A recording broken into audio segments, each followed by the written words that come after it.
Praise the Lord. நல்லா இருக்கீங்களா?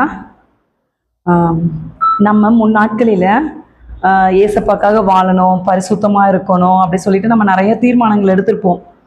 ஆனால் என்ன ஆகும்னா, ஏதாவது ஒரு உலக இச்சையில் இல்லை ஒரு ஆசையில் விழுந்துடுறோம். சரியா? நீங்களும் அப்படிதான், நானும் அப்படிதான். ஏதாவது உலக ஆசையில் அப்படி விழுந்துட்டு அதுக்கப்புறம் நமக்கு அந்த அப்புறம் கொஞ்ச நாள் அப்படியே அந்த பாவத்திலேயே இருந்து சந்தோஷமா இருக்கிறோம் எல்லாருமே. அதுக்கப்புறம் பார்த்தீங்கன்னா ஊழியக்காரங்களை பார்க்கும்போது இல்லை ஜெபிக்கிறவங்களை பார்க்கும்போது நமக்குள்ள ஒரு குற்ற உணர்ச்சி வரும்.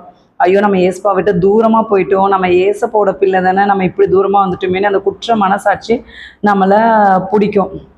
ஸோ அந்த மாதிரி ஒரு குற்ற மனசாட்சியோட நீங்கள் இன்னைக்கு இருக்கீங்க அப்படின்னா, நான் பெரிய பாவம் செஞ்சுட்டேன், என் பாவத்தெல்லாம் ஏசப்பா மன்னிப்பாங்களா அப்படின்னு நீங்கள் நினச்சிங்க அப்படின்னா, பிசாசு வந்து சொல்லுவான், உன் பாவத்தெல்லாம் ஏசப்பா மன்னிக்கவே மாட்டாங்க அப்படி சொல்லுவான்.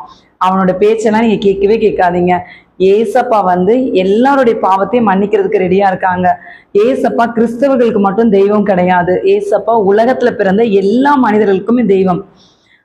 அதனால நீங்கள் யாரா இருந்தாலும் சரிதான், நான் இந்த பாவத்தை செஞ்சுட்டேன், நான் பெரிய பாவம் செஞ்சுட்டேன், என்னை மன்னிப்பாங்களா ஏசப்பா அப்படின்னு நீங்கள் நினைக்கிறீங்க அப்படின்னா, கண்டிப்பாக ஏசப்பா மன்னிப்பாங்க. இயேசு கிறிஸ்துவின் ரத்தம் சகல பாவங்களை நீக்கி நம்மை சுத்திகரிக்கும். தன் பாவங்களை மறைக்கிறவன் தான் வாழ்வடைய மாட்டான், அவைகளை அறிக்கை செய்து விட்டு விடுகிறவனும் இரக்கம் பெறுவான். அதனால பிரியமானவர்களே, நான் பாவம் செஞ்சுட்டேன், பெரிய பாவம் செஞ்சுட்டேன் நீங்கள் நினச்சிட்டு இருக்கீங்க அப்படின்னா, ஏசப்போட அன்புக்குள்ளே வந்துருங்க. நீங்கள் முழங்கால் போட்டு ஜெபிக்கிற நேரம் இது. சரியா? ஏசப்பா இந்த வீடியோ மூலமாக உங்ககிட்ட பேசுகிறாங்க.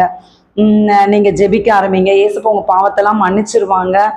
அதுக்கப்புறம் உங்களுடைய வாழ்க்கையில் பெரிய வெற்றிகள் அதிசயங்கள்லாம் நடக்கும். சரியா? ஸோ நீங்கள் கவலைப்படாதீங்க, ஏசப்பா இருக்காங்க உங்களுக்காக. சரியா?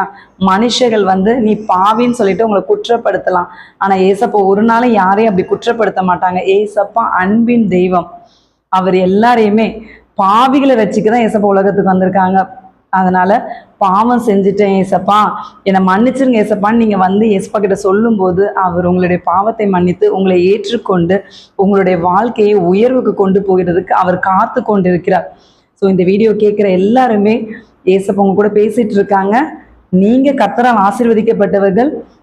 ஏசப்பா உங்களை உயர்த்துறதுக்கு வல்லமை உள்ள தெய்வம். நீங்கள் அவரை நோக்கி ஜெபம் பண்ணுங்க. கர்த்தர் உங்களை ஆசீர்வதிப்பாராங்க.